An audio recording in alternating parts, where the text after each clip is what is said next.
반도체를 만드는 3대 커머더티라는 말이 있습니다. 첫 번째가 파운드리, 두 번째가 메모리, 그리고 세 번째가 기판과 MLCC입니다. 파운드리와 메모리는 50% 들고 70% 들고 이렇습니다. 근데 기판하고 MLCC는 2배, 3배 이렇게 늘거든요. SoC가 한 4개나 5개, HBM이 한 8개에서 10개 정도 나와요.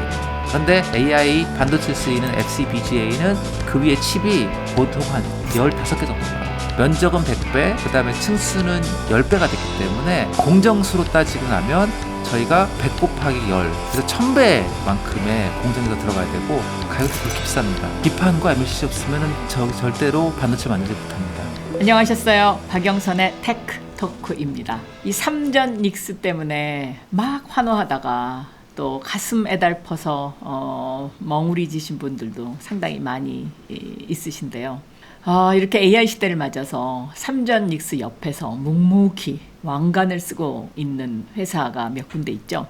그 중에 하나가 바로 삼성전기입니다. 과거에 서부 개척 시대에 금강을 캐러 사람들이 많이 서부로 몰렸는데 그 당시에 정작 돈을 번 회사는 청바지를 만드는 회사였다. 이런 비유가 적절할지는 모르겠습니다만은 오늘 삼성전기의 박철민 상무 오셨습니다. 안녕하셨어요. 안녕하십니까. 네. 네, 불러주셔서 감사합니다. 두 번째 나오셨어요? 예, 맞습니다. 네. 박영선의 테크 토크의 두 번째 나왔습니다. 감사합니다. 예. 지난번에 나오셨을 때는 삼성전기가 한 30만 원대 했던 걸로 제가 기억을 하는데 맞습니다. 그 사이에 어마어마한 변화가 있었어요. 예, 제가 그때 방송 나온 뒤로 네. 많이들 좋아해 주셨는지 저희 주가가 엄청 올랐습니다. 그렇습니다. 맞습니다. 예. 그때도 MLCC 또 유리기판 뭐 이런 이야기를 했는데요. 오늘 또다시 모신 이유는 이 삼성전기가 왜 그렇게 다시 그 주목을 받고 있느냐, 왜 삼성전기가 주목받고 있느냐, 이거에 대한 심층 분석을 좀 해보기 위해서 오늘 모셨습니다. 왜 주목받습니까? 저희가 주목받는 가장 큰 이유는 이제 아까 말씀하신 것처럼 금광을 만난 거죠. 금광을 네. AI라는 금광을 만났고 그다음에 아까 삼전 닉스 말씀하셨는데 삼성전자와 하이닉스는 그 금광에서 하나의 금맥인 메모리를 팔아가지고 돈을 많이 벌게 됐고요. 그다음에 이익이 엄청나죠. 엄청납니다. 근데 이제 삼성전기는 반도체를 만드는 3대 커머더티라는 말이 있습니다. 첫 번째가 파운드리, 보통 웨이퍼라고 얘기하거든요. 웨이퍼나 실리콘이라고 얘기하고 그다음에 두 번째가 메모리, 삼전 닉스가 담당하고 있는 메모리. 그리고 세 번째가 기판과 MLCC입니다. 아까 말씀하신 것처럼 금광의 시대에 리바이스가 돈을 벌었다라고 말씀하신 것처럼 금광을 캐는 사람들이 꼭 필요한 물건들이 있거든요. 그렇죠. 그러니까 기판 없으면 아무것도 못하니까요. 기판과 MLCC 없으면 네. 절대로 반도체 만들지 못합니다. 그렇습니다. 예. 그러면 완전 이 초크 포인트네요. 그렇습니다. 예. 사실 요즘 홀무즈 해협이 초크 포인트의 대표적인 사례인데 그럼 삼성전기가 거의 홀무즈 해협에 해당되는 겁니까? 그렇게 봐주시면 감사하고요. 사실은 이렇습니다. 사람들이 반도체 그러니까 파운드리 그다음에 그 메모리 얘기를 많이 하시는데 파운드리와 메모리는 수요가 굉장히 급격하게 늘어나지만 이게 50% 들고 70% 들고 이렇습니다. 근데 기판하고 MLCC는 2배, 3배 이렇게 늘거든요. 그 이유가 왜 그렇죠? 왜냐하면 반도체 만들 때 점점 더 많은 집적도가 필요하기 때문에 더 큰 기판을 쓰고요. 그 다음에 집적도가 높아지니까 파워를 많이 씁니다. 그래서 기판도 커지고 그 다음에 기판의 층수도 많아지고요. 그리고 그 기판에다가 MLCC도 많이 넣어야 되거든요. 그래서 두 가지 효과, 세 가지 효과를 중첩하게 돼서 2배, 3배의 수요가 발생하게 되는 겁니다. 기판이 커지고 층수도 많아지고 그다음에 파워도 커지기 때문에 MLCC도 그만큼 더 들어가고 예전 같으면 이제 많이 알려진 AI용 GPU들이 한 500W에서 1000W 정도의 파워를 썼는데 지금은 1500W에서 2000W 정도를 쓰거든요. 그렇기 때문에 파워가 2배, 3배 늘었으면 적어도 MLCC는 3배, 기판도 3배 이렇게 됩니다. 이 MLCC라는 게 이제 적층 세라믹 캐파시티. 맞습니다. 이게 좁쌀같이 작은 거죠? 맞습니다. 그 예. 좁쌀같이 작은 거를 그냥 이렇게 그람으로 달아서 파는 겁니까? 맞습니다. 예. 그람으로 달아 팔지는 않고요. 그건 이제 저희가 이해하시기 편하라고 이렇게 뭐 이렇게 유리컵에 넣어서 보여드리기도 하고 그다음에 그람으로 보여드리기도 하는데 실제로는 개수로 팝니다. 아, 그 작은 걸 셔요? 예, 셉니다. 세갖고 팔고요. 그다음에 삼성전기나 아니면은 저희의 경쟁사 그 MLCC를 파는 그 회사들은 그것들을 전부 다 분량을 검사해서 확실한 것들 그 작은 거를요? 맞습니다. 확실한 것들만 내보내고 있습니다. 예. 그 그거의 그 재료는 뭡니까? 말씀하신 것처럼 세라믹과 그다음에 전극으로 쓰는 뭐 니켈이나 아니면은 구리 이런 것들이 주로 재료가 되고요. 예. 그럼 요 재료를 또 뭐 예를 들면 요즘 이제 그 재료를 바꿔서 뭐 이렇게 저렇게 기술들을 더 발전시키잖아요. 이거 그럴 가능성은 없나요? 많죠. 왜냐하면 이제 MLCC 같은 경우에는 이제 적층을 많이 하면 전체 용량이 늘고요. 적층이 많으니까. 그다음에 그 적층하는 중간에 이렇게 부도체가 들어가거든요. 근데 그 부도체의 유전율이라고 합니다. 유전율. 그 전기를 많이 모으는 그 비율을 유전율이라고 하는데 유전율이 높은 재료를 쓰면 전기가 또 많이 모입니다. 그래서 2020년에는 지금 아까 말씀하신 이 좁쌀만한 것들이 단위가 뭐 5에서 10 정도의 용량을 가졌다 하면은 2년 뒤에는 그게 20 정도 용량을 갖고 있고요. 지금은 40 정도의 용량을 갖고 있습니다. 근데 28년에는 또 100을 달라고 하고 있기 때문에 이게 MLCC가 느끼는 무호의 법칙이다라고 할 수 있습니다. 이게 똑같은 크기의 MLCC가 2년에 한 번씩 용량이 2배가 되고 있거든요. 근데 그렇게 하려면 저희가 전극도 바꿔야 되고 들어가 있는 그 세라믹의 원료도 바꿔야 되고. 그러니까 그 세라믹의 원료에 뭘 더 첨가시키면 이게 이렇게 효능이 뛰어난가요? 유전율 높이는 여러 가지 다른 재료들이 있습니다. 근데 그것들 때문에 사실은 삼성전기나 아니면 저희와 경쟁하는 아주 그 첨단의 MLCC를 일본의 무라타. 예, 그렇습니다. 네. MLCC하고 기판은 거의 일본 친구들이 독점하고 있다고 보시는 게 맞거든요. 그래서 방금 말씀하신 무라타, 그 다음에 삼성전기는 저희들만의 굉장히 독특한 세라믹을 만드는 그 배합이 있습니다. 그럼 그게 비밀이군요. 그렇죠. 그러니까 이제 그 배합이 유전율도 높아야 되고요. 얇아서 적층도 많이 해야 되고요. 그래서 그게 비밀입니다. 네. 근데 최근에 보면 이 삼성전기가 엄청나게 공장을 늘려요. 그러니까 필리핀에도 있고요. 또 세종도 지금 세종엔 기판 공장이 있습니다. 예. 거기도 또 확장 공사를 한다는 소문이 지금 막 돌고 있고요. 멕시코에도 공장이 삼성전기는 이제 그 전 세계가 시장이고 여러 군데 공장이 많이 있습니다. 예. 그러면 그만큼 수요가 지금 많이 늘어날 거다라고 예상을 하는 거죠. 금광 만났지 않습니까? 그래서 수요가 폭증하고 있습니다. 예. 그러면 이 AI 시대가 오면서 MLCC 시장이 완전히 판도가 바뀌는 거군요. 그렇죠. 그렇죠. 예전에는 이제 주로 MLCC가 많이 쓰였던 곳이 뭐 저희 잘 아는 휴대폰 이쪽에 많이 쓰였는데 최근에는 이제 그 AI를 만나면서 AI 그 제품들이 들어가는 데이터 센터 쪽으로 엄청나게 팔리고 있거든요. 예, 그래서 엔비디아가 만드는 그 AI 그 서버들이 매년 2배나 3배 정도의 MLCC의 개수와 용량을 요구하고 있기 때문에 더 늘어나는 용량. 이게 자율주행차에도 들어가고 또 휴머노이드 로봇에도 들어갈 거 아닙니까? 그럼요. 그러니까 MLCC는 전자제품이나 전기 제품에 전력을 많이 쓸수록 더 많이 사용하게 됩니다. 그래서 전력을 더 많이 쓰는 제품이 있으면 MLCC는 정말 때를 만난 그런 제품이 됩니다. 예. 최근에 기술 혁신이 여기서도 일어나고 있다고 하는데 이게 전문 용어로 FCBGA 이게 뭐 최첨단 기판이다. 뭐 이제 이런 이야기들을 많이 하는데요. 맞습니다. 이거 좀 자세히 좀 설명 좀 해주시죠. 네. FCBGA, 그러니까 플립칩 볼그리드 어레이가 최첨단 기판이 맞고요. 그 다음에 제가 지난번에 나왔을 때 잠깐 보여드렸던 유리 기판도 FCBGA의 한 그 종류이거든요. AI가 발전할수록 그 기판 위에다가 점점 더 많은 그 반도체들을 얹게 되거든요. 그래서 최근에 가장 많이 나오는 그 AI용 그 제품들은 그 기판 위에 반도체라고 불리는 SoC가 한 4개나 5개. 그 다음에 HBM이 한 8개에서 10개 정도 올라가거든요. 그래서 그 FCBGA 기판이 크기가 커져야 되고요.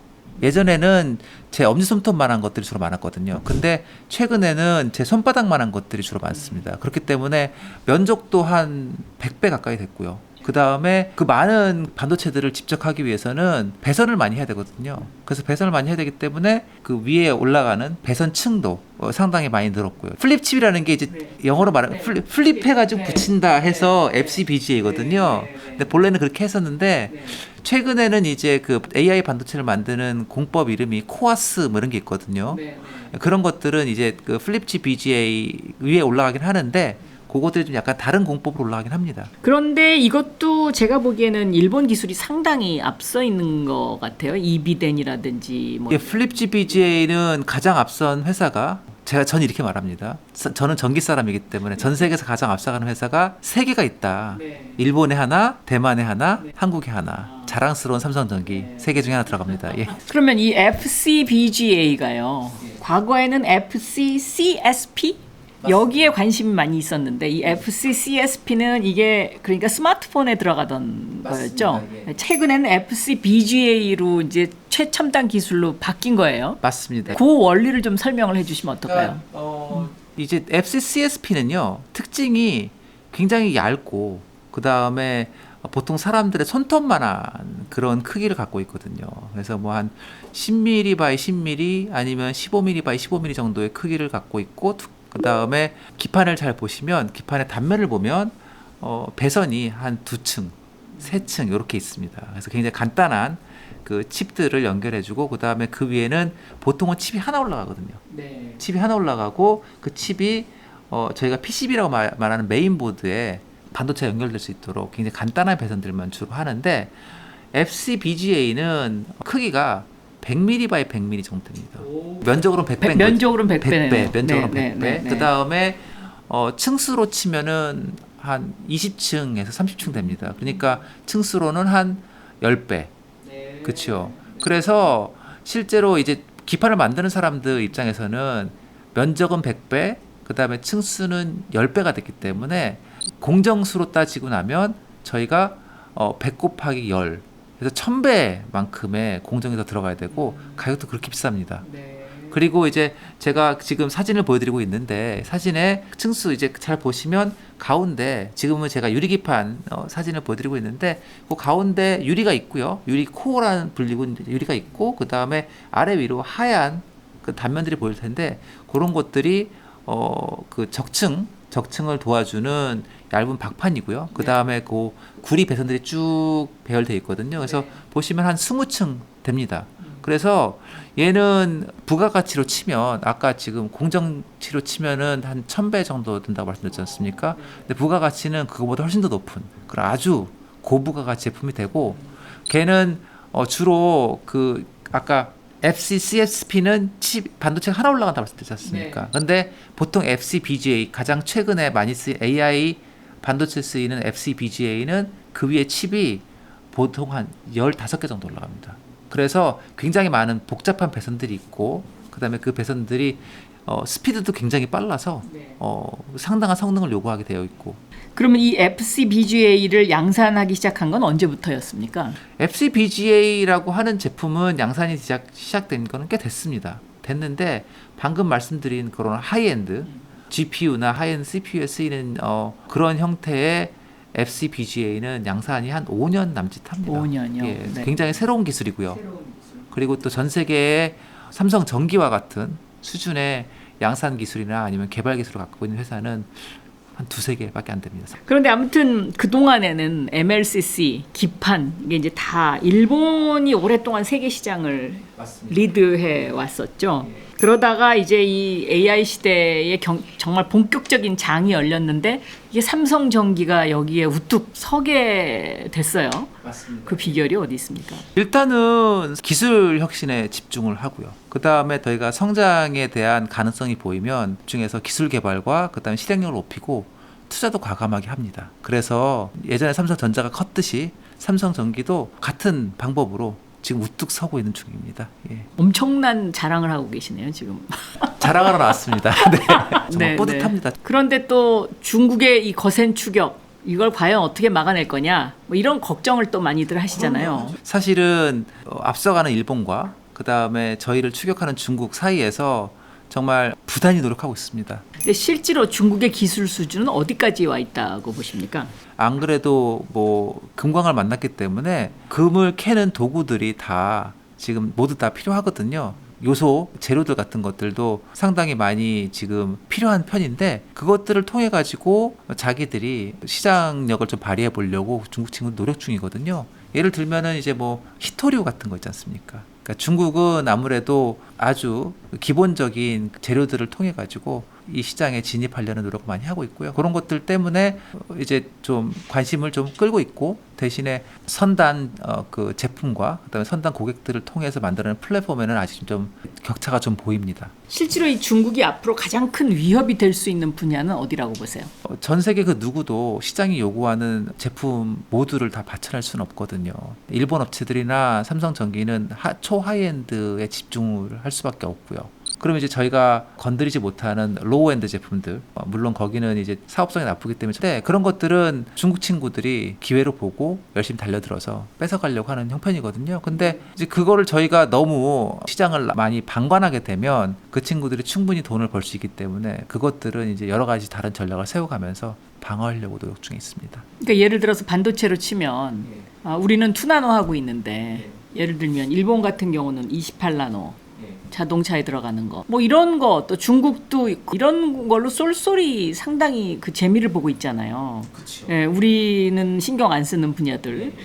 근데 이것도 사실은 어떻게 보면 전략적으로 어떻게 해야 되는지 고려해야 될 부분인 것 같아요. 맞습니다. 네. 저희는 항상 고민하고 있고요. 네. 그런 것들을 어떻게 여지를 두지 않을 수 있는지 저희가 많이 고민하고 있습니다. 사실은 그 다른 업계의 예들을 많이 들면 이제 기술과 시장이 빨리 발전하지 않는 그런 제품들이 있거든요. 그런 것들을 항상 보면 중국 같이 저가 투자를 많이 할 수 있는 국가나 아니면 회사들이 결국은 나중에 시장을 다 떠안아가는 그런 현상이 몇 번 보이긴 했습니다. 저희가 반면교사를 삼아가지고 어떻게 저희만의 사업성을 갖고 갈 수 있는지 부단히 노력하고 있습니다. 요즘 AI 투자를 너무 많이 하는 것 같다. 이게 너무 과수요 아니냐. 예? 정말 엔비디아가 실제로 돈이 그렇게 많아서 저렇게 다 투자를 하는 거냐. 아니면 이게 돌려막기냐. 뭐 이런 여러 가지 정말 시장에 우려가 많은데 현장에서 보고 느끼시는 대로 한번 얘기해 봐 주시죠. 근데 이제 뭐 제가 느끼는 거는 AI 시장에서 제품들을 팔고 고객들과 대화하는 저희 입장에서 보면 아직까지도 시장의 그 활동은 정말 활발하다. 그리고 실제로 실행을 하는 사람들한테서는 재고가 쌓인다든지 아니면은 사업의 실패에 대한 두려움보다는 투자를 하지 않은 경우에 대한 사업의 실패에 대한 걱정이 훨씬 더 많거든요. 그래서 그 마이크로소프트, 구글 뭐 그런 그 IR 발표에서도 보시면 투자를 하는 리스크보다는 안 하는 리스크가 훨씬 크다라는 얘기들을 그들도 하고 있거든요. 그래서 이제 반도체 이 AI 반도체 경쟁, GPU에서 패키징, 그 다음에 이제 완전 그 생태계 경쟁으로 넘어가고 있지 않습니까? 한국 산업이 가장 그 시급하게 보완해야 될 점이라든가 아니면 정부가 해야 될 일, 뭐 이런 거 조언 좀 부탁드릴게요. 이런 건 있습니다. 그러니까 전략이 좀 확실했으면 좋겠고요. 그 다음에 그러니까 우리가 뭘 했으면 좋겠다. 그렇습니다. 에코를 어떻게 발전했으면 좋겠다. 그리고 우리의 장점이 무엇이길래 이거가 정말 한국만이 가질 수 있는 독특한 영역이다. 이런 것들은 좀 생각하시고 전략을 좀 세우셨으면 좋겠고요. 전략이 확실했으면 좋겠다. 이제 앞으로 10년 미래를 좀 우리가 내다보면은요. 전자부품 여러 가지가 있지 않습니까? 뭐 AI, 전장, 로봇, 에너지 뭐 많이 있을 것 같은데 이 가운데 어떤 시장이 가장 큰 기회를 가져오고 변화를 가져올까요? 일단은 지금 보면은 데이터 센터가 꺼지지 않는 동력으로 데이터 센터 처음 나온 게 한 10년 좀 넘었지 않습니까? 그때만 해도 이제 그냥 단순 서버 정도를 대여해 주는 게 데이터 센터의 롤이라고 생각했는데 그 데이터 센터의 크기와 그다음에 그들이 만들어내는 그 이노베이션이 꺼지지 않는 활화산이 되고 있거든요. 네. 그래서 저는 당분간은 뭐 그게 10년을 갈지 안 갈지는 모르겠지만 당분간 데이터 센터가 끌어가는 그 에코시스템이 가장 큰 동력이 될 거다라는 건 의심의 여지가 없다고 생각을 합니다. 첫 번째. 그리고 그 다음에는 최근에 각광을 많이 받고 있는 피지컬 AI. 네. 그 피지컬 AI 저희에게 어떤 새로운 응용을 가져다 줄지 모르겠지만 저는 상당히 기대하고 있습니다. 그러니까 뭐 로봇도 있고 그다음에 뭐 자율주행도 있고 여러 가지가 많은데 결국은 저희가 생활 방식에 차이가 생기었으면 좋겠잖아요. 근데 그거는 피지컬 AI가 해주지 않을까 생각을 하고 기대하고 있습니다. 오늘 삼성전기의 박철민 상무 모시고요. 왜 금광이 발견됐는데 이 금광의 주역들 옆에서 청바지를 만드는 회사가 돈을 벌게 되고 또 그 시대의 어떤 왕관을 차지하게 됐는지 삼성전기에 얽힌 기술과 관련된 이야기를 들어봤습니다. 감사합니다. 네, 감사합니다. 네. 미래를 먼저 보다 티타임즈.